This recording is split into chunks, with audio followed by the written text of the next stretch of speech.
오늘의 주요 뉴스입니다. 경기도 이천에 있는 물류창고 신축 공사장에서 불이 나 25명이 숨졌습니다. 아직 연락이 닿지 않은 사람이 적지 않아 인명피해는 더 커질 수도 있습니다. 코로나 여파로 지난 3월 서비스업 생산이 통계 작성 이래 가장 큰 폭으로 감소했습니다. 이달부터는 수출 타격이 본격화돼 무역 수지가 99개월 만에 적자를 기록할 것으로 보입니다. 국회가 잠시 후 밤 9시에 본회의를 열고 전 국민에게 재난지원금을 지급하는 추가 경정 예산안을 처리합니다. 통과는 밤 11시 이후 이루어질 것으로 보이는데 N번방 사건 방지법과 인터넷 은행법 등도 처리될 것으로 보입니다. 북한 김정은 위원장의 동생이 김여정 제1부부장이 공식 후계자가 될 수 있다고 국회 입법조사처가 밝혔습니다. 또 최근 김여정이 북한 최고 지도자를 칭하는 당 중앙의 역할을 하고 있다고 분석했습니다. 부처님 오신 날인 내일부터 다음 달 5일 어린이날까지 최장 엿새간의 황금 연휴가 시작됐습니다. 강원도로 가는 고속도로엔 차량 행렬이 이어졌고 제주로 떠나기 위해 여행객이 몰린 김포공항은 온종일 북적였습니다. 올해 고등학교 2학년이 대학에 가는 2022학년도 입시에서 서울대와 연고대 정시 비율이 40% 안팎으로 크게 늘어납니다. 불공정 논란이 일었던 학생부 종합 전형이 줄면서 서울 16개 대학 정시 비율은 올해 29% 수준에서 내년 38%까지 확대됩니다. 경기도 이천에 있는 물류창고 신축 공사장에서 불이 나 현재까지 25명이 숨졌습니다. 불은 지하에서 시작된 것으로 보이는데 사망자 상당수는 지상 3층에서 발견됐습니다. 아직도 연락이 닿지 않은 작업자가 꽤 있습니다. 먼저 윤규란 기자가 보도합니다.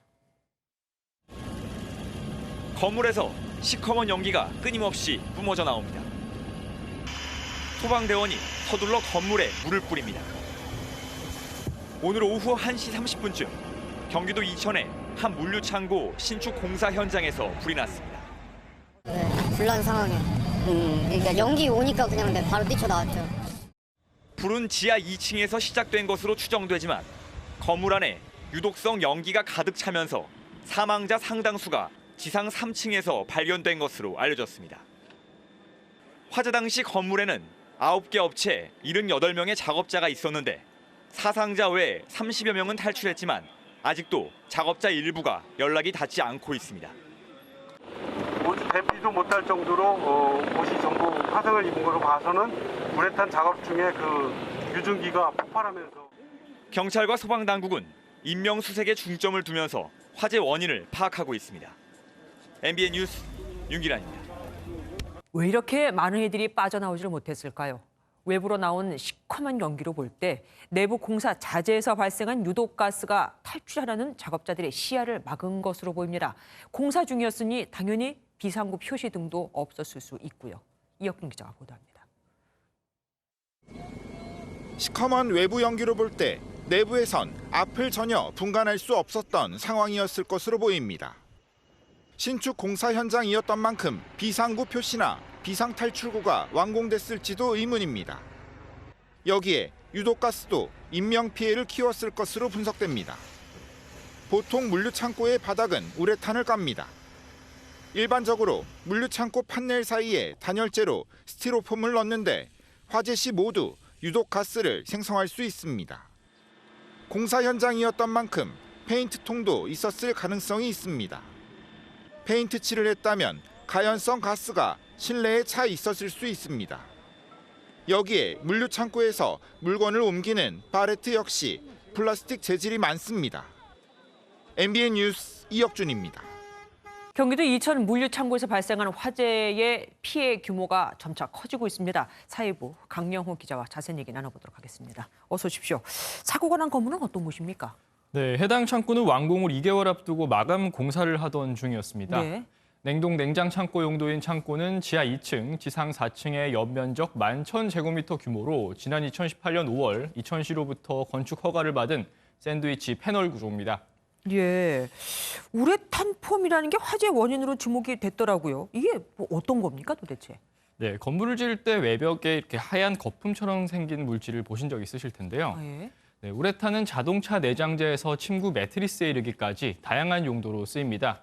이 우레탄 재질로 만든 접착 물질로 가스를 충전한 통을 일단 만들고요. 네. 이 통에 담긴 우레탄은 공기와 접촉하면 거품처럼 부푼 뒤 딱딱하게 굳게 되는데 주로 건축물에 벌어진 틈을 메우기 위해 사용이 됩니다.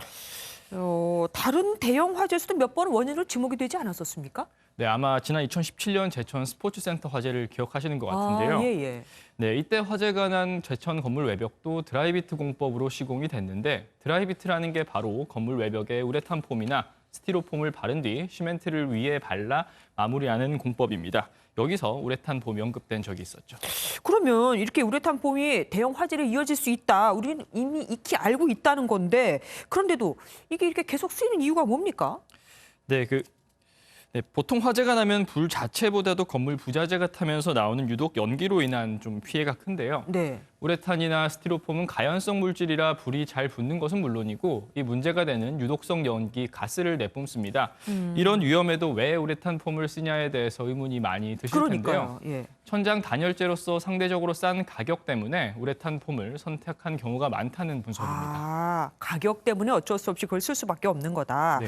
유독가스라고 하셨는데 구체적으로 어떤 걸 말하는 겁니까? 네, 대표적인 유독가스가 바로 일산화탄소입니다. 네. 네, 스티로폼이나 우레탄이면 시아나수소와 같은 독성 가스가 나오기도 합니다. 네. 지하에서 폭발이 있었고 3층에서 사망자가 가장 많이 나왔다고 밝혔는데 대부분 유독가스 때문에 사망했을 가능성이 큰 것으로 알려졌습니다. 예. 신축 공사 현장이라고 말씀하셨는데 작업자들이 꽤 많았나 봐요. 네, 그렇습니다. 물류창고 공사 현장 당시에 9개 업체 78명의 작업자가 근무 중이었던 것으로 파악이 됐는데요. 네. 단기간에 공사를 끝내야 하다 보니까 많은 작업자가 밀집해서 공사를 진행했을 것으로 보입니다. 예, 대비 못할 정도로 옷이 전부 화상을 입었다는 아까 증언도 있었습니다. 빨리 구조 작업이 이루어졌으면 좋겠습니다. 지금까지 강영호 기자였습니다. 감사합니다. 다음 소식입니다. 반쪽짜리 비대위에 김종인 내정자가 부정적인 입장을 고수하면서 미래통합당 지도부는 설득 방안을 놓고 고심하고 있습니다. 결국 다시 상임 전국위를 열어 1년가량으로 임기를 보장하는 방안을 협의하고 있지만 반발이 또 만만치 않습니다. 김도현 기자가 보도합니다. 심재철 대표 권한대행은 4개월짜리 비대위 카드를 가지고 김종인 내정자 집까지 찾아갔지만 포도주 몇 잔만 마시고 돌아왔습니다. 김 내정자는 기자들에게 구체적으로 말을 하지 않았지만 불쾌한 감정을 숨기지 않았습니다. 위원장님 한 말씀 해주시기만 기다리고 있는데요. 나는 내가 난 자연인인데 내가 내가 무슨 미래통합당은 김종인 비대위를 놓고 최고위를 열고 다음 달 6일이나 7일쯤 다시 상임 전국위를 여는 방안을 논의했지만 경론만 오갔습니다. 임기를 1년 정도로 구체적으로 정해서 다시 한번 의견을 좀 구해보면 어떻겠느냐라는 그런 의견도 있었고 신중하게 접근해야 된다는 그런 의견도 있었고 그래서 이견이 조율되지 않다 보니 상임 전국위를 열더라도 8월 전당대회 연기가 통과될지는 미지수입니다. 조경태 최고위원은 하루빨리 현 지도부를 교체하고 새롭게 꾸려진 지도부로 뭉쳐야 한다고 거듭 주장했습니다. 우리가 지금 이 결정을 내릴 것이 아니라 새로 21대를 이끌고 나갈 새 당선자들이 에다가 이 무거운 짐을 이제 넘겨줘야 된다. 뾰족한 해결책을 찾지 못한 상황에서 다음 달 8일로 예정된 미래통합당 원내대표 선거에 관심이 쏠리고 있습니다. MBN 뉴스 김도형입니다. 미래통합당 청년 비대위는 심재철 대표 권한대행의 사퇴를 촉구했습니다. 그래도 제1야당인데 한 사람에게 그렇게 읍수하는 건 부끄럽다 이거죠. 김종인 비대위에 미련을 갖지 말고 새 원내 지도부를 구성하자는 자강론도 힘을 얻고 있습니다. 서정표 기자입니다. 3040으로 이루어진 통합당 청년 비대위가 총선 패배의 수습은커녕 혼란만 가중시킨 책임을 묻고 당 지도부의 사퇴를 촉구했습니다. 제1야당인 미래통합당이 한 개인에게 무력하게 읍수하는 초유의 사태가 발생했다. 당장 당선인 총회를 열어 신임 원내대표를 선출해 지도부 공백 사태를 해결하자고 해법도 내놨습니다. 김종인 비대위에 찬성했던 삼선의 장제원 의원도 신임 원내대표가 지금의 혼란을 수습하면 된다며 한 걸음 물러섰습니다. 김종인 비대위에 대한 당내 피로감이 커지면서 자강론에 힘이 실리고 있습니다. 2년 전 지방선거 패배 직후 비대위를 맡은 김병준 전 위원장도 구원투수를 기다리지 말자며 오는 8월 전당대회에서 새 지도부를 뽑자고 주장했습니다. 무기한 정권 이렇게는 그거는 오히려 당의 경쟁력을 더 갉아먹고 자정 능력과 그다음에 자기 혁신 역량을. 홍준표 전 대표는 뜨내기들이 당의 주인 행사를 하고 있다며 당 해체설을 들고 나왔고, 정진석 의원은 당을 자신의 사유물로 생각하는 전 근대적 사고에 넌더리가 난다며 홍 전 대표를 비난했습니다. 반쪽짜리 김종인 비대위가 자초될 위기에 놓이면서 당의 방향을 놓고 혼란이 가중되고 있습니다. MBN 뉴스 서정표입니다. 양정숙 당선인에 대해 선거 전에 이미 부동산 관련 의혹을 알고 있었지만 공개하지 않았다는 비판을 받아온 더불어민주당이 결국 검증이 미흡했다며 공식 사과했습니다. 양 당선인이 버티기에 들어가자 민주당과 더불어시민당은 이 당선인을 고발하기로 했습니다. 양 당선인이 자진 사퇴하지 않으면 다음 비례대표 후보자에게 의원직이 돌아가질 않고 그럼 시민당은 한석을 잃게 되거든요. 박유영 기자입니다.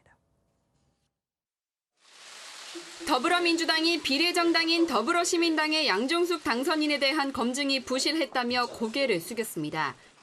비례대표 후보 검증 과정이 미흡했던 점에 대해 책임을 통감하고 국민 여러분께 깊이 사과드립니다. 언론을 통해 부동산 명의신탁 등의 의혹이 처음 불거진 지 3주 만입니다. 양 당선인은 민주당과 시민당 합당 이후 거취를 정하겠다며 버티기에 들어갔지만 그럼 위법사항은 전혀 없습니다. 일단 민주당으로 돌아가서 거기서 좀 의논해서 그걸 결정하고 싶습니다. 민주당은 복당 불가 방침을 세우고 당선인 신분에서 사퇴할 것을 거듭 촉구했습니다. 민주당은 또 총선이 임박해서야 관련 의혹을 알게 됐고 당사자에게 이미 여러 번 사퇴를 권했다며 은폐할 의도는 없었다고 해명했습니다.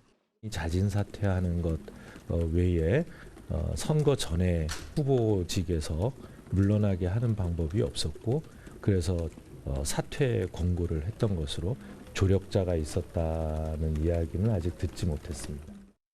시민당은 민주당과 함께 다음 달 4일쯤 허위사실 유포와 부동산법 위반 혐의 등으로 양 당선인을 선거관리위원회와 검찰에 고발하기로 했습니다.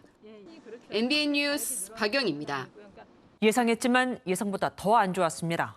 지난달 소비가 완전히 무너지며 서비스업 생산이 통계 작성 이래 최악으로 감소한 겁니다. 수출 타격은 이번 달부터 본격화되는데 4월 무역 수지가 8년 만, 정확히는 99개월 만에 적자를 기록할 것으로 예상됐습니다. 이병주 기자입니다. 공기정화 제품 등을 만들어 주로 해외에 수출하는 한 중소기업. 코로나19 영향으로 지난 1분기 매출액이 목표치의 30% 수준에 그쳤습니다. 바이어들의 문의조차 뚝 끊기면서 지난해 일본 수출 규제 때보다 더 어려운 시기를 보내고 있습니다. 코로나 사태 팬데믹이 온 이후로는 바이어들이 거의 활동을 안 하고요. 그래서 문의가 온다는 이런 것 자체가 아예 없고 그런 생각들을 안 하는 것 같습니다. 코로나19로 인한 수출 타격이 본격화되면서 이번 달 무역 수지는 지난 20일까지 이미 35억 달러 적자를 기록하고 있습니다.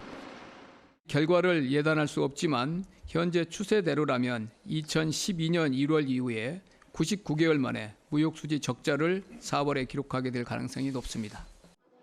내수시장은 지난달부터 직격탄을 맞았습니다.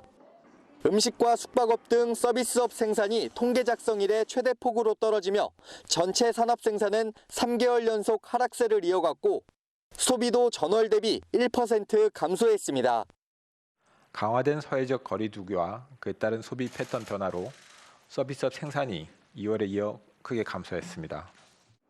앞으로의 경기 상황을 예측하는 경기 선행지수 순환변동치도 2008년 이후 최대폭 하락하며 우리 경제에 암운을 들이우고 있습니다. MBN 뉴스 이병주입니다. 계획대로 오늘 밤에 2차 추경안이 통과되면 다음 달엔 전 국민이 긴급재난지원금을 받게 됩니다. 하지만 나는 얼마를 받는지, 또 어떤 방식으로 받는지, 기부를 한다면 어떻게 할 수 있는지 등 궁금한 게 많습니다. 경제부 김문영 기자와 알아보도록 하겠습니다. 어서 오십시오. 정확히 얼마씩 지급되는 겁니까?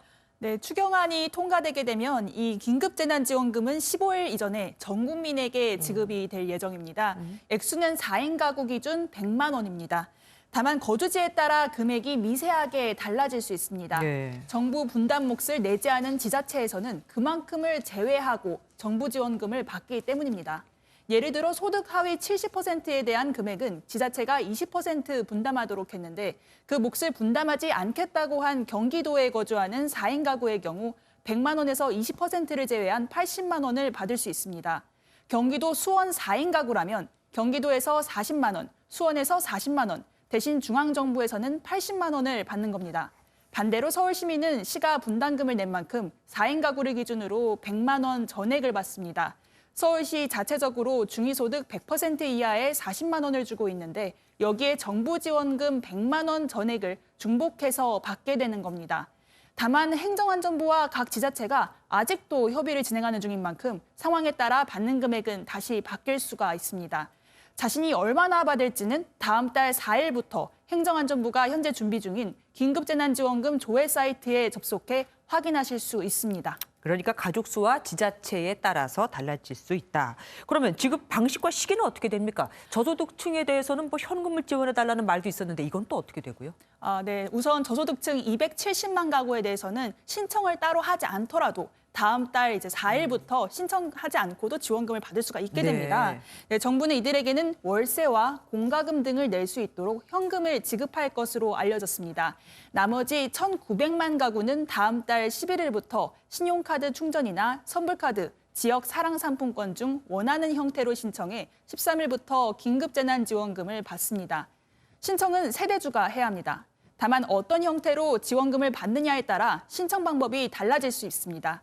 예를 들어 신용카드 충전은 쓰고 있는 카드사의 홈페이지에서 신청할 수 있도록 검토 중이고요. 만약 선불카드나 지역 상품권으로 받고 싶다면 지방자치단체 홈페이지에서 신청하게 될 것으로 보입니다. 온라인 신청이 어려우신 분은 주민센터 또는 새마을금고에서 신청할 수 있도록 될 텐데 구체적인 창구는 아직 협의가 진행 중입니다. 그러니까 신청은 세대주만이 할 수가 있다. 정부가 자발적인 기부를 권장한다고 하지 않았습니까? 뭐 이거는 어떻게 할 수 있는 겁니까? 네, 국회 행안위에서 의결한 기부금 특별법에 따라서 지금 이 자발적 기부의 기준이 생겨났는데요. 네네. 신청 당시 아예 기부 의사를 밝히거나 지원금을 받은 뒤에라도 기부 의사를 밝힌다면 기부가 가능합니다. 다만 주의할 점은 재난지원금 신청이 개시된 후 3개월 내에 신청을 접수하지 않아도 자발적 기부 의사가 있는 것으로 간주된다는 점입니다. 정부는 긴급재난지원금 기부를 할 경우 연말정산 또는 종합소득세 신고 때 15% 세액공제를 한다는 방침입니다. 네. 이렇게 모인 금액은 고용보험기금 수입으로 관리돼 고용안정, 실업급여 등 코로나19로 인한 고용위기 극복 사업에 쓸 예정입니다. 그러니까 받으면 3개월 내에 써야 하고 안 쓰면 자동적으로 기부 처리가 된다. 이 얘기군요. 알겠습니다. 오늘 말씀 감사합니다. 다음 소식입니다. 채널A 기자가 여권 인사들의 비위를 취재하기 위해 수감 중인 사람 측에 접촉해 검사 인맥을 내세우며 협박했다는 MBC 보도 이후 검찰이 채널A를 압수수색했지만 지금 이틀째 대치 중입니다. 강제 집행 가능성 얘기까지 나오고 있죠. 하지만 이번 의혹을 처음 보도한 MBC는 영장이 기각됐습니다. 윤석열 검찰총장은 서울중앙지검에 균형 있는 수사를 하라고 밝혔습니다. 사실상 경고인 겁니다. 손기준 기자입니다. 검언 유착 의혹을 수사 중인 검찰이 전날 압수수색에 나섰지만 채널A 본사는 기자들의 반발로 대치 상태가 이어지고 있습니다. 검찰이 오늘 오전 인력을 보강해 건물 1층의 개찰구를 넘어 13층 보도본부까지 올라갔지만 기자들의 저항에 부딪혀 내부 진입은 무산됐습니다. 채널A 기자들은 협의 대신 일방적 강제 집행을 준비하고 있었던 셈이라며 압수수색 중단을 거듭 촉구했습니다. 하지만 철수했다가 압수수색을 다시 시도하기 어려운 만큼 검찰은 강제 집행 가능성을 염두에 두고 있는 상황입니다.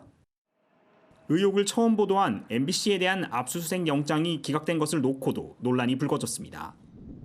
영장의 범죄 혐의 부분에 최경환 전 경제부총리 측이 MBC를 고발한 내용 등은 빠지고 채널A 기자 등의 강요미수 혐의만 적시된 것으로 전해졌기 때문입니다.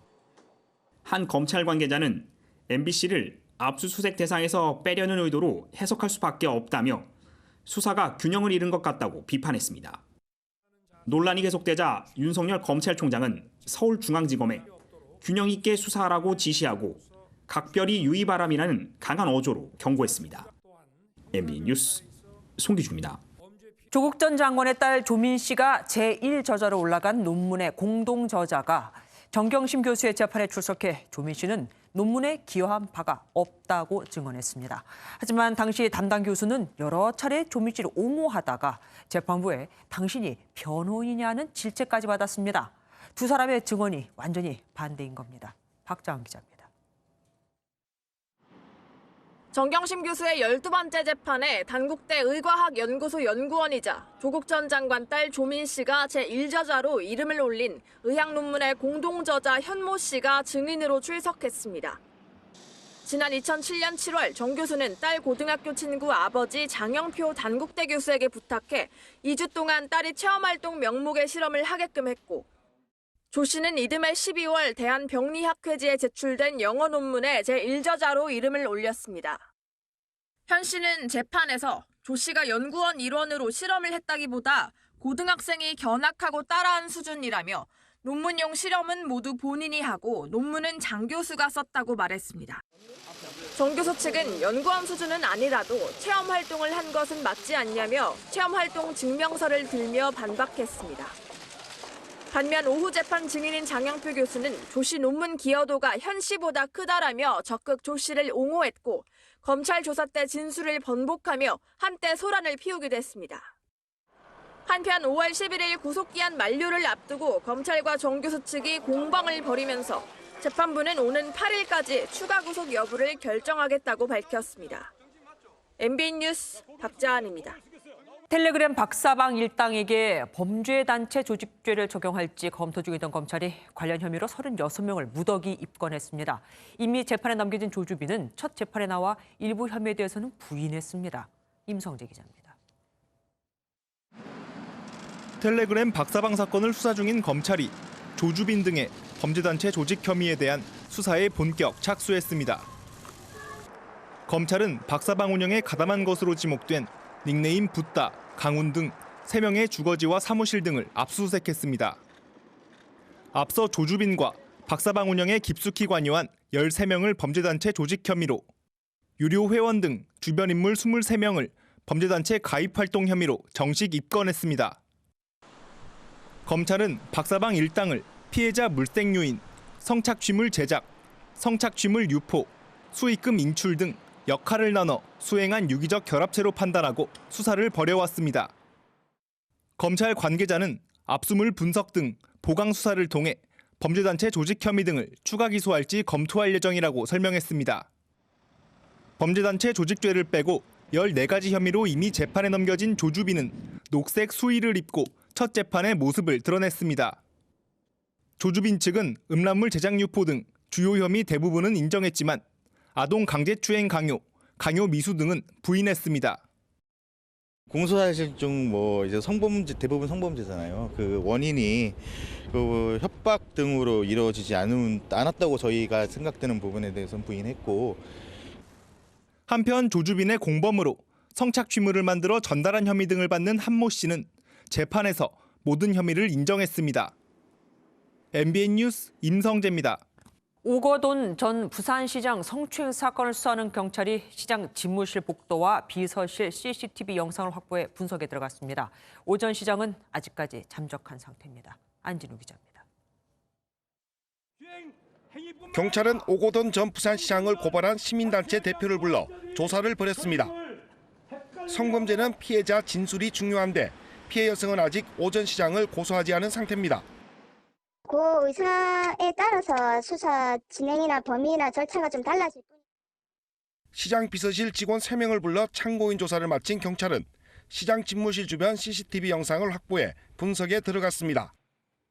시장실엔 CCTV가 없어 복도 CCTV 영상을 통해 사건 당일 누가 시장실을 오갔는지 확인하고 있습니다.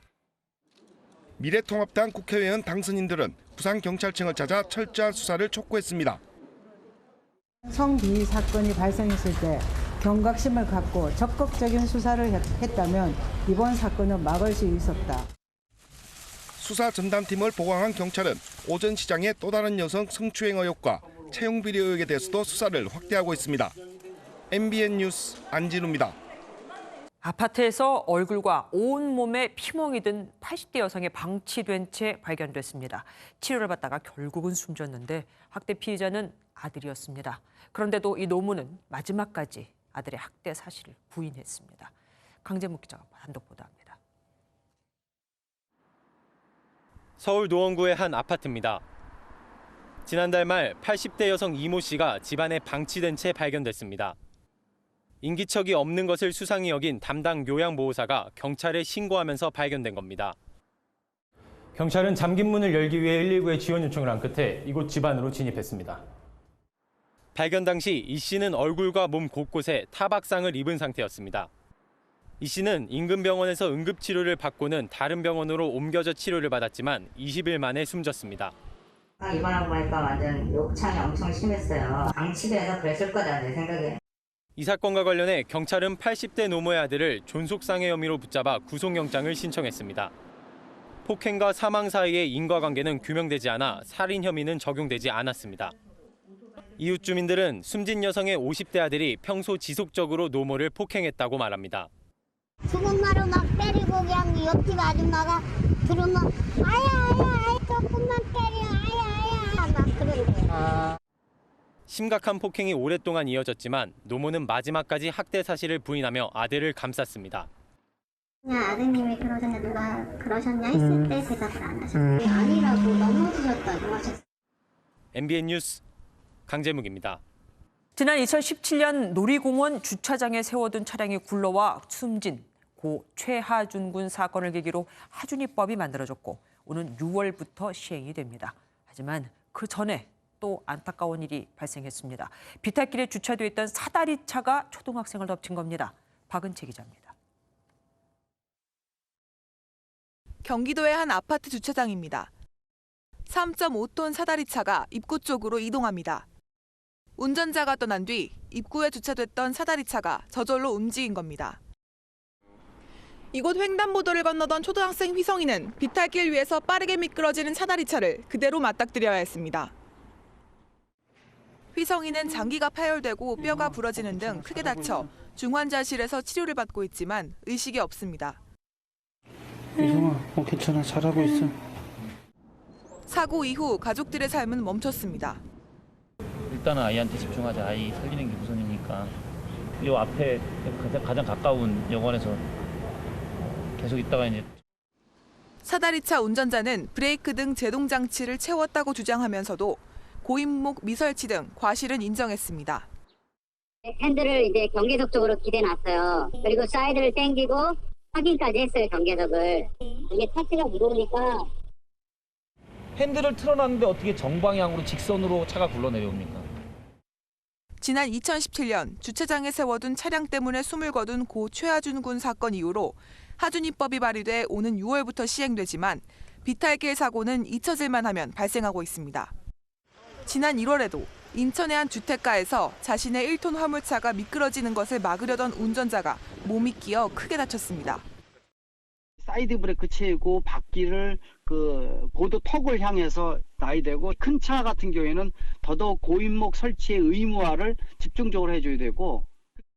되풀이되는 사고를 막으려면 하준이법과는 별개로 운전자의 의무를 강화하는 대책도 마련돼야 한다는 지적입니다. MBN 뉴스 박은채입니다. 다시 이천 물류창고 화재 소식입니다. 불은 거의 진압됐지만 인명피해는 계속 늘고 있습니다. 수색을 할수록 사망자가 나오고 있는 겁니다. 아까 25명이 숨졌다고 전해드렸는데 그새 30명이 넘었습니다. 현장에 취재기자 하나가 있습니다. 이재호 기자 전해주시죠.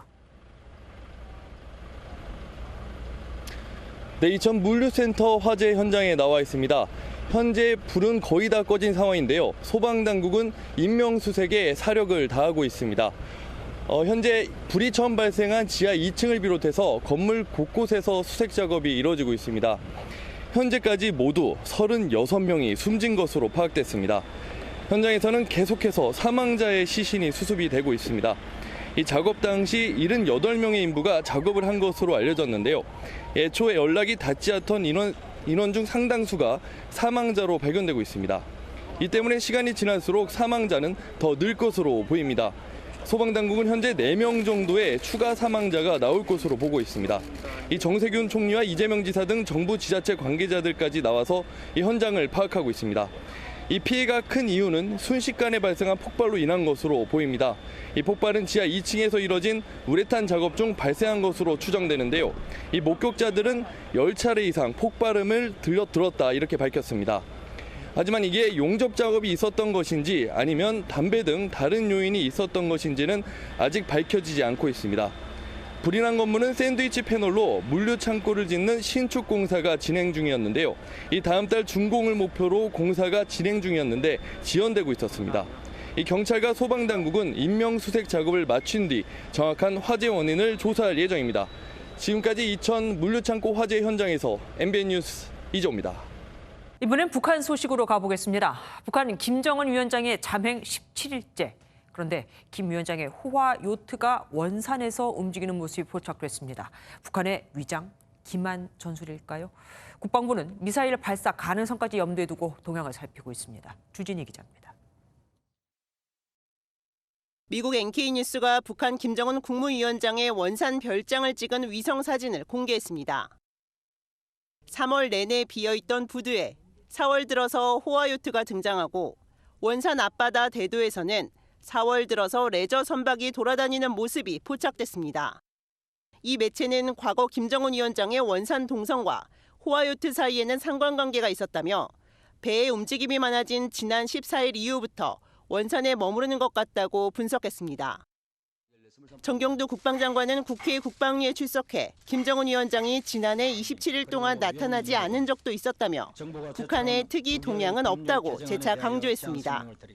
제트스키를 타고 논다. 이 정도를 식별할 수 있는 능력이 한국한테 있습니까? 아니면 확인 과정을 거쳤습니다. 우리 정부의 입장을 확고하게 믿어주십사하고 제가 말씀드리겠습니다. 원산이 북한 미사일 시험 발사 주요 지역인 만큼 추가 발사 가능성도 지적됐습니다. 원산이라는 곳이 미사일 발사가 여러 차례 이렇게 반복되던 곳입니다. 그거 잘 아시죠? 원산 이쪽뿐만 아니고 어떤 행동들이 이루어지더라도 우리 군사 대비태세에 문제가 없도록 하는. 현재 서열 3위인 박봉주 부위원장이 12일 만에 경제 시찰에 나서는 등 고위 간부들의 모습은 연일 공개되고 있지만 김정은 위원장의 모습은 17일째 나오지 않고 있는 상황. 미국 트럼프 대통령은 김정은 위원장이 어떻게 지내는지 잘 안다고 밝힌 지 24시간도 안 돼 언급하고 싶지도 않고 잘 지내길 바란다고 말을 바꿔 논란이 일기도 했습니다. MBN 뉴스 주진희입니다. 한편 이런 와중에 김여정 노동당 제1부부장이 북한의 공식 후계자가 될 수 있다는 말이 나왔습니다. 최근 김여정이 북한 최고 지도자를 칭하는 당 중앙 역할을 하고 있다면서요. 미국 언론은 미 정부가 김 위원장의 사망을 염두에 둔 비상계획을 마련하고 있다고 전했습니다. 한성원 기자입니다.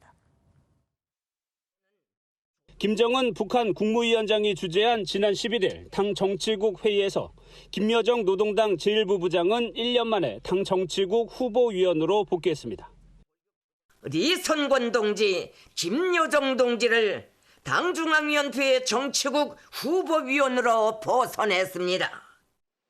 김 부부장은 지난달 본인 명의로 청와대를 비난하는 담화를 내는가 하면 트럼프 친서를 직접 공개하며 2인자 자리를 굳히고 있습니다. 국회 입법조사처는 노동당 정치국 회의와 최고인민회의 제14기 3차 회의를 분석한 결과 김 부부장이 후계자 지위에 오를 수 있다고 전망했습니다. 김 부부장이 당의 유일지도 체제를 책임진 당 중앙의 역할이며 백두혈통 후계자의 지위로 확대될 가능성이 있다는 것입니다. 다만 후보위원회에 머물고 있다는 점에서 김 위원장이 복귀한 뒤 관련 절차가 진행돼야 할 것으로 내다봤습니다. 백두혈통으로서 후계자의 가능성은 있지만 군과 관련된 지위가 전혀 없기 때문에 후계자로 현실화될 가능성 상당히 낮은 것으로 분석합니다.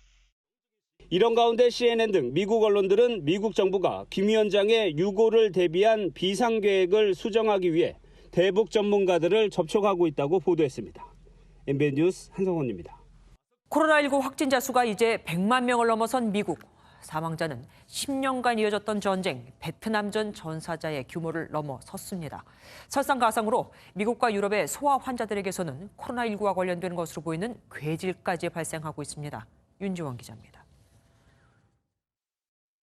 현지 시각 28일 오후 기준 미국의 코로나19 확진자 수는 101만 1,877명을 기록해 100만 명을 넘어섰습니다. 사망자는 5만 8,351명. 이는 베트남 전쟁에서 10년간 숨진 미군 규모를 넘어서는 수준입니다.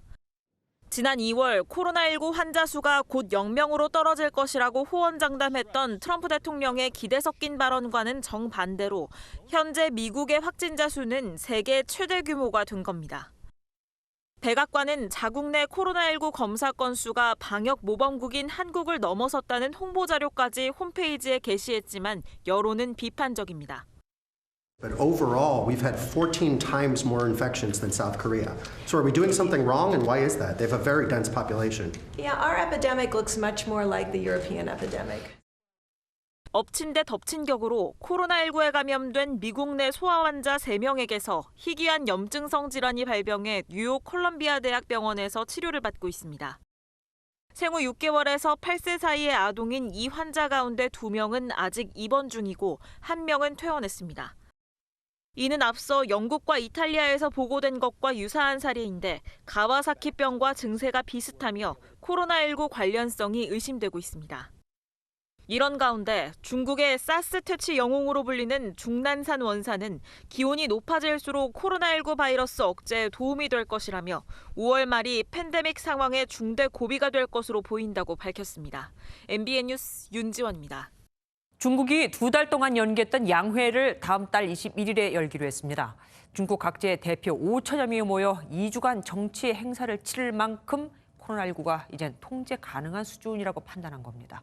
한편 일본 도쿄올림픽 조직위원장은 내년까지도 코로나 상황이 호전되지 않으면 올림픽은 취소될 거라고 밝혔습니다. 배준우 기자입니다. 중국이 다음 달 21일과 22일 양회, 즉 전국인민정치협상회의와 전국인민대표회의를 개최합니다. 양회는 중국 각지에서 5천 명의 대표가 베이징에 모여 예산안과 국정 운영 방안 등을 논의하는 중국 최대의 정치 행사로 통상 2주간 진행됩니다.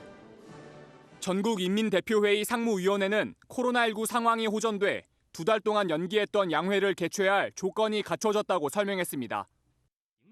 양회 기간이나 개최 방식에 대해선 구체적으로 밝히지 않아 감염 위험성이 높은 지역 대표는 화상으로 참석할 가능성도 있습니다.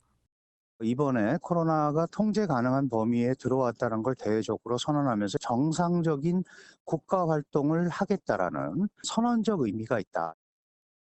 한편 일본에선 내년에도 코로나19가 종식되지 않으면 도쿄올림픽이 취소될 거란 취지의 발언이 나왔습니다.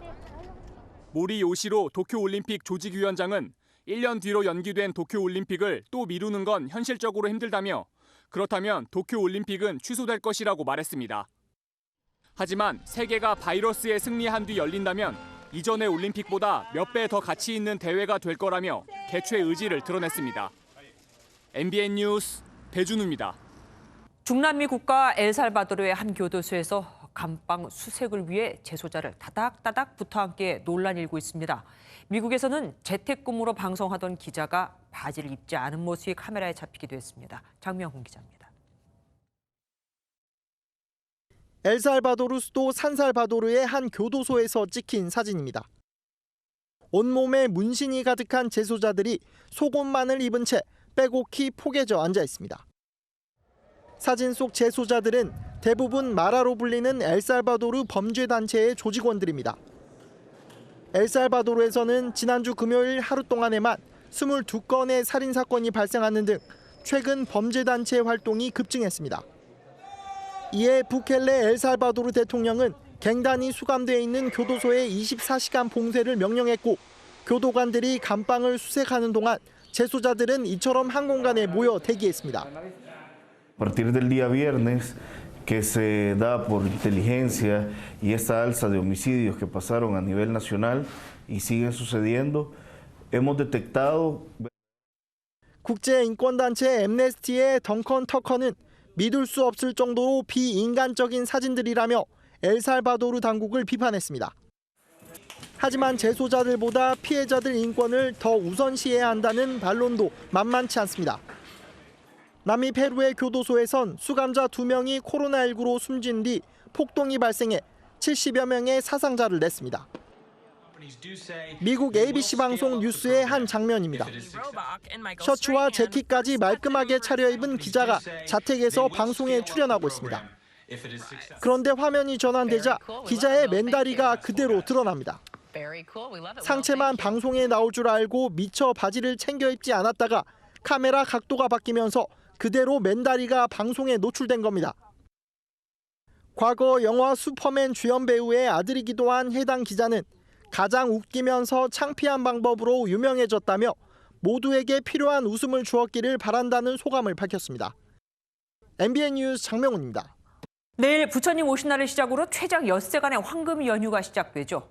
고속도로 휴게소는 일찍 출발한 나들이객들로 이미 붐비기 시작했고 열차표는 매진됐습니다. 전민석 기자가 보도합니다. 나들이객들이 휴게소 매대 앞을 가득 메웠습니다. 코로나19 걱정에 마스크로 얼굴을 가렸지만 설렘은 숨길 수 없습니다. 어디를 돌아다니려고 가는 게 아니고 산속에 그냥 밖에서 마스크 벗고 그냥 자연에서 힐링하고 싶어서. 완화가 됐고 조용히 친구 집에 가가지고 오래간만에 만나서 식사도 같이 하고 그러려고 지금 평창에 가고 있습니다. 오랜만에 연휴를 맞아 강원도로 향하는 고속도로 휴게소 주차장도 차들로 붐볐습니다. 한국도로공사는 최장 6일간 이어지는 연휴에 하루 최대 500만 대까지 차량이 몰릴 것으로 내다봤습니다. KTX 열차표도 동이 났습니다. 속초 강릉 지역 숙박업소는 100% 가까이 예약됐습니다. 한 조사 결과 연휴에 이동 계획이 있다고 답한 사람은 38.5%였고 이 가운데 84.5%는 거주지 바깥으로 나갈 예정이라고 밝혔습니다. MBN 뉴스 전민석입니다. 황금 연휴를 하루 앞두고 김포공항은 제주로 떠나는 관광객들로 북적이고 있습니다. 코로나19로 해외여행길이 막히면서 여행 수요가 제주로 쏠린 겁니다. 현장 연결해 보겠습니다. 정주영 기자, 국내선에 나가 있는 거겠죠? 네, 저는 지금 김포공항 국내선 청사에 나와 있습니다. 제 뒤로 보이는 출발장에는 제주로 떠나는 승객들이 끊임없이 밀려들고 있습니다. 최대 엿새간의 황금 연휴를 맞아 제주행 여객기에 서둘러 몸을 싣는 건데요. 공항 앞 주차장에는 차량이 가득 들어찼고 항공사 체크인 카운터도 모처럼 활기를 되찾은 분위기입니다. 오늘 하루 김포에서 제주로 가는 여객기는 모두 118편이 예정돼 있습니다. 지난주 수요일 77편의 1.5배 규모로 항공사들은 특별기까지 투입했습니다. 대한항공의 경우 내일 김포에서 제주 노선의 예약률은 97%, 나흘 뒤인 일요일 제주에서 김포 노선 예약률은 93%입니다. 사실상 매진입니다. 이번 황금 연휴 기간 제주에는 최소 18만 명, 즉 하루 평균 3만 명이 찾을 전망인데요. 코로나19 사태 이전 주말에 평균 3만 5천 명이었던 일일 제주 입도객 수준을 대부분 회복하는 셈입니다. 특히 오늘은 기존 예상치인 2만 5천 명을 넘는 3만 6천 명이 도착할 것으로 보여 연휴 기간 제주 여행객이 18만 명을 넘을 가능성도 커 보입니다. 코로나19로 막힌 해외여행 수요가 제주로 몰리고 있는 건데요. 제주관광공사 설문조사 결과 제주를 선택한 이유로 56%가 해외여행 대체지로 적절해서라고 응답했습니다. 정부는 코로나19 재확산이 우려되는 만큼 개인 위생 수칙을 철저하게 지켜달라고 거듭 당부했습니다. 지금까지 김포공항에서 MBN 뉴스 정주영입니다. 제주 관광업계는 반색. 하지만 방역 당국엔 비상이 걸렸습니다. 공항에서부터 발열 기준을 높이고 음식, 숙박업소엔 마스크를 쓰지 않은 관광객은 아예 받지 말라는 지침까지 내렸습니다. KCTV 제주방송 조승원 기자가 보도합니다. 제주 공항에 도착한 관광객들이 일정한 거리를 두고 발열 검사대를 통과합니다. 제주 방역 당국이 모든 입도객을 1:1 수준으로 검사할 수 있도록 발열 감시 체계를 강화한 겁니다. 발열 검사기가 의심 환자를 찾아내는 기준도 기존 37.5도에서 37.3도로 강화했습니다. 연휴 기간 관광객 대부분이 렌터카를 이용할 것으로 파악됨에 따라 이들로부터 방역 지침에 대한 서약서도 받고 있습니다. 이제 방역과 이제 동선 이런 걸 파악하기 위해서 저희가 사인 받고 전화번호 받고 있습니다. 관광객들이 이용하는 음식점과 숙박업소 등 2만 3천여 군데의 다중이용업소에도 특별 방역 지침이 시행되고 있습니다. 이용자, 손님입니다마는 이분들이 마스크 착용 안 했을 경우에는 과감하게 입구에서 이 업소는 이용을 못합니다는 걸 안내를 해드리려고 하고 있습니다. 코로나 바이러스가 지금 없어지고 있긴 하지만 그래도 그 방역 지침 잘 따라서 좋은 또 여행 되었으면 좋겠고요. 네, 잘하고 계신 것 같아요. 그동안 지역 내 감염이 단 한 건도 없었던 만큼 추가 확진자를 막기 위한 관광객들의 협조가 절실히 요구되고 있습니다. KCTV 뉴스 조승원입니다. 보통은 공기청정기가 코로나19 바이러스를 상당 부분 걸러준다고 생각을 하죠. 그런데 사용하는 방법에 따라서 오히려 해가 될 수 있다는 연구 결과가 나왔습니다. 바이러스를 걸러주는 게 아니라 더 멀리 퍼뜨린다는 겁니다. 필터에 들어가도 제대로 걸러지질 않고요. 노승환 기자가 보도합니다. 공기청정기는 바이러스를 어느 정도는 거른다고 알려져 있습니다. 하지만 때에 따라 더 위험할 수 있다는 가천대 길병원 함승원 교수팀의 연구 결과가 나왔습니다. 핵심은 공기청정기에서 공기가 나오는 배출구입니다. 이 배출구와 사람의 호흡기가 최대한 멀어야 한다는 것입니다. 배출구 근처에서 코로나19 감염자의 침이 튀면 초속 5에서 10m로 순식간에 바이러스가 퍼진다고 연구팀은 설명합니다. 이런 점은 에어컨, 선풍기도 마찬가지겠지만 공기청정기가 공기를 거른다고 방심하기 쉽다는 얘기입니다.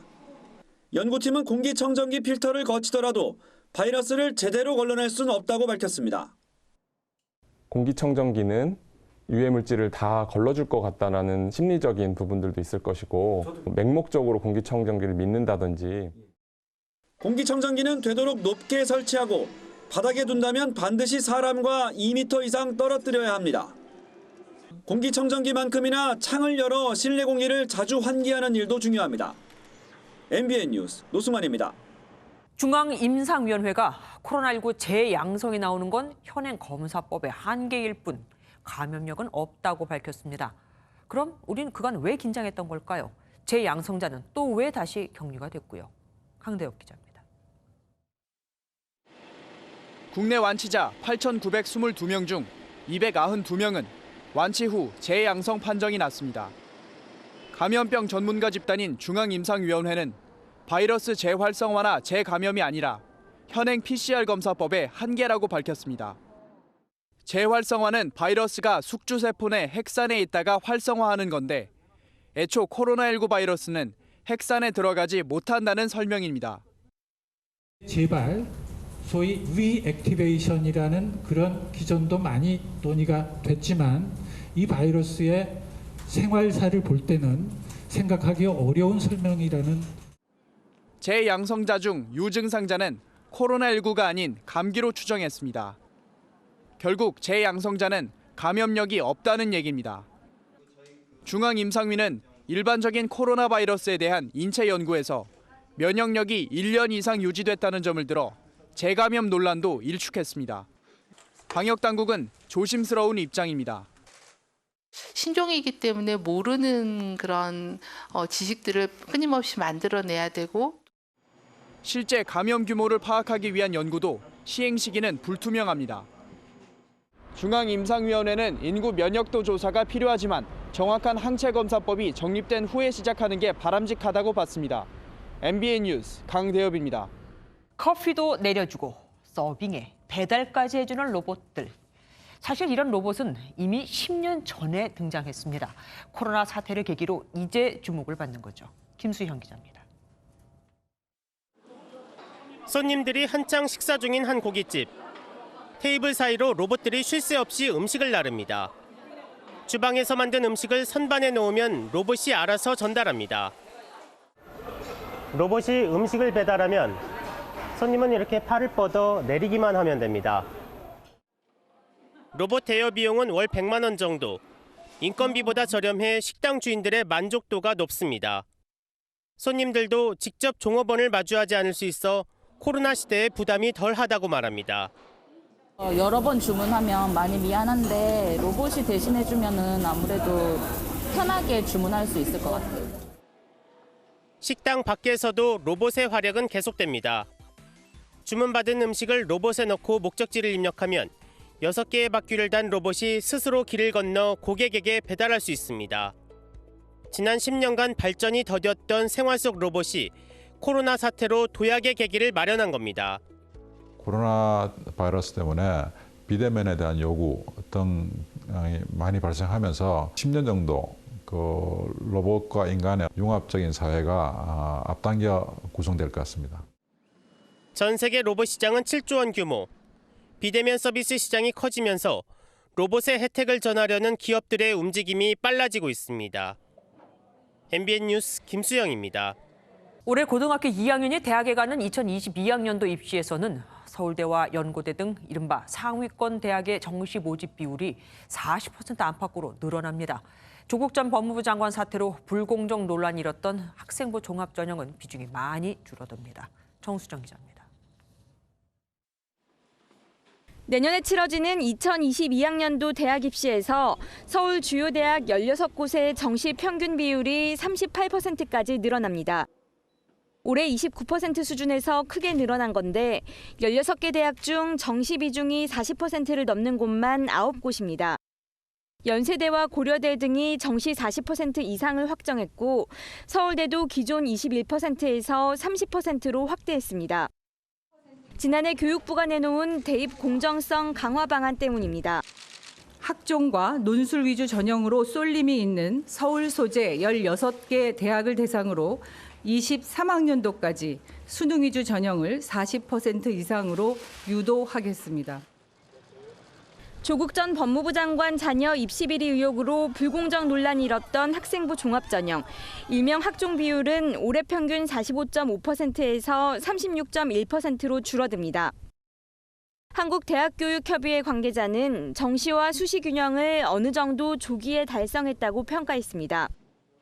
다만 교육부가 대학 재정 지원을 앞세워 정시 확대를 유도했기 때문에 자율적으로 정시 비율이 늘었다고 보기는 어렵습니다. 또 전국 198개 4년제 대학의 평균 정시 비율은 24.3%로 30%대에도 미치지 못했습니다. MBN 뉴스 정수정입니다.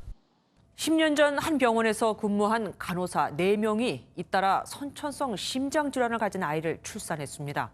아이의 선천성 질병을 업무상 재해로 볼 수 있는지를 두고 그간 소송이 이어졌는데 대법원이 업무상 재해로 처음으로 인정했습니다. 조경진 기자입니다. 지난 2009년 제주의료원에서 임신한 몸으로 근무했던 간호사 A씨. 이듬해 선천성 심장질환을 가진 아이를 출산했습니다. 비슷한 기간 출산한 동료 4명의 아이들도 마찬가지였습니다. 이들은 약을 삼키기 힘든 고령 환자를 위해 약을 빻는 업무 등을 하면서 치명적인 유해 약물에 노출됐을 가능성이 컸던 상황. 2012년 12월 근로복지공단에 산업재해를 신청했다가 거부당해 결국 재판에 가게 됐습니다. 1심 재판부는 업무상 재해라며 A씨 등의 손을 들어줬지만 2심은 아이의 선천성 질병은 엄마 본인의 질병이 아니라며 이를 뒤집었습니다. 하지만 대법원은 산재보험법 해석상 모체와 태아는 본성상 단일체로 취급된다고 이를 한 번 더 뒤집었습니다. 태아의 건강 손상 또는 출산화의 선천성 질환이 그 어머니인 여성 근로자 본인의 업무상 재해에 해당한다고 본 최초의 대법원 판례입니다. 대법원이 산재보험법 관련 조항의 의미를 폭넓게 해석하면서 국회에 제출된 여러 건의 관련 법 개정도 탄력을 받을 것이란 전망이 나옵니다. MBN 뉴스 조경진입니다. 방송통신위원회는 대한변호사협회와 업무 협약을 맺고 디지털 성범죄 근절과 불법 유행 정보로부터 이용자를 보호하기 위해 협력을 강화하기로 했습니다. 방통위와 변협은 디지털 성범죄 영상물이 갈수록 지능화되고 피해 회복이 불가능할 정도로 악성화하고 있어서 개선이 시급하다는 데 인식을 같이 했습니다. 스포츠 뉴스입니다. 미국 메이저리그에서 인상적인 활약을 펼쳤던 강정호 선수가 국내 복귀 절차에 들어갔습니다. 원 소속팀 키움으로 복귀는 가능하지만 음주운전 사고에 대한 징계를 받아야 해 실제로 뛰는 건 내년 이후에나 가능할 전망입니다. 김동환 기자입니다. 강정호는 지난 20일 법률 대리인을 통해 한국야구위원회에 KBO 리그 복귀 의사를 담은 문서를 제출한 것으로 확인됐습니다. 이에 따라 강정호에 대한 보류권을 가진 히어로즈가 이미 탈퇴 해제를 요청하면 KBO가 리그 복귀에 대한 절차에 돌입합니다. 강정호는 히어로즈 소속이던 2015년 포스팅 시스템을 통해 메이저리그 피츠버그에 진출했습니다. 2년 동안 최고의 활약을 펼치며 성공 시대를 여는 듯했지만 2016년 12월 서울에서 일으킨 음주운전 사고로 법정 제재를 받고 미국 비자 발급에 제동 걸리면서 3년을 허송세월했습니다. 최근까지도 메이저리그 재도전을 위해 미국 애리조나에서 몸을 만들었지만 코로나19 사태로 진로가 막히면서 KBO 복귀를 택한 거로 보입니다. 하지만 국내 복귀까지는 상당한 시간이 걸릴 전망입니다. 음주 사고 당시 메이저리그 소속이어서 피해갔던 KBO 징계를 받아야 하기 때문입니다. 야구 규약 151조 품위 손상 행위에 따르면 음주운전 3번이면 최소 3년의 실격 처분이 내려집니다. 해외 원정 도박 혐의로 벌금형을 받았던 임창용과 오승환이 72경기 출장 정지됐던 전례를 보면 징역형을 선고받은 강정호는 더 큰 징계가 불가피합니다. KBO는 조만간 상벌위원회를 열어 강정호에 대한 징계를 논의할 계획입니다. MBN 뉴스 김동환입니다. 상대 선수의 공을 순식간에 가로채는 스틸, 농구의 색다른 맛이죠. 이런 기술은 상대적으로 키가 작은 가드가 잘합니다. 그런데 지난 시즌에는 2m에 가까운 포워드가 이 부문 1위를 해 화제가 됐는데요. 훈남 포워드 문성곤 선수를 전남주 기자가 만나봤습니다. KBL 시상식에서 최우수 수비상과 수비 베스트 5, 스틸 1위 등 수비 부문 상을 휩쓴 KGC의 문성곤. 폭넓은 활동량을 바탕으로 뛰어난 수비력을 선보이는 문성곤은 잘생긴 외모와는 다르게 투지 넘치는 경기를 선보입니다. 최고의 수비수로 올라선 문성곤에게 막기 어려운 선수는 누굴까? 그래서 정현이 형 잘 못 먹겠어요. 장단점을 파악을 해도 어떻게도 갖다 넣는 형이기 때문에 정말 막기가 힘들어요. MVP를 수상한 허훈이 향후 수비상을 탐낸다고 전하자 답변에서도 수비 본능이 나옵니다. 훈이가요? 네. 훈이는 사실 수비 말고도 많은 부분을 하고 있는 선수라 넌 MVP 넌 MVP 타. 코트에서는 상대 선수의 공을 훔치는 남자지만 마음은 전 피겨스케이팅 선수 광민정에게 빼앗겼습니다.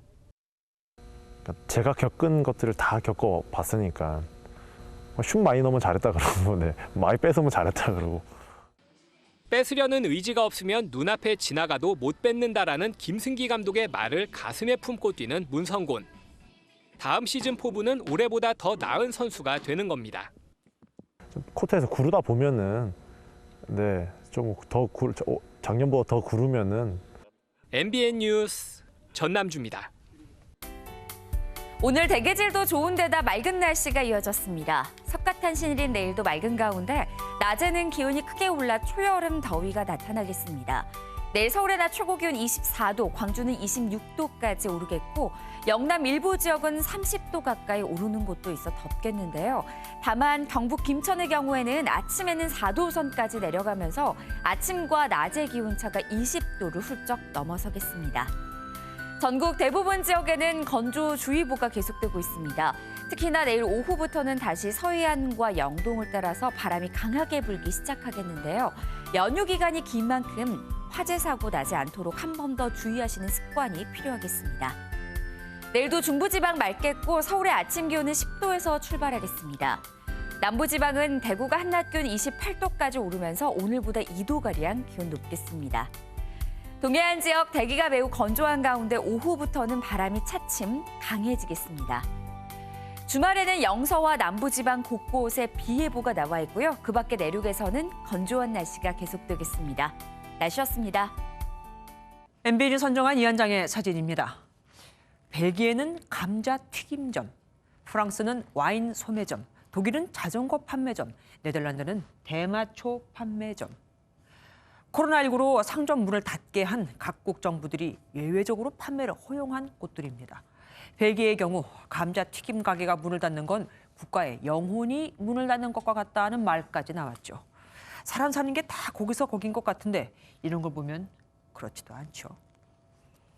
MBN 종합뉴스 여기서 마치겠습니다. 함께해 주신 여러분 고맙습니다.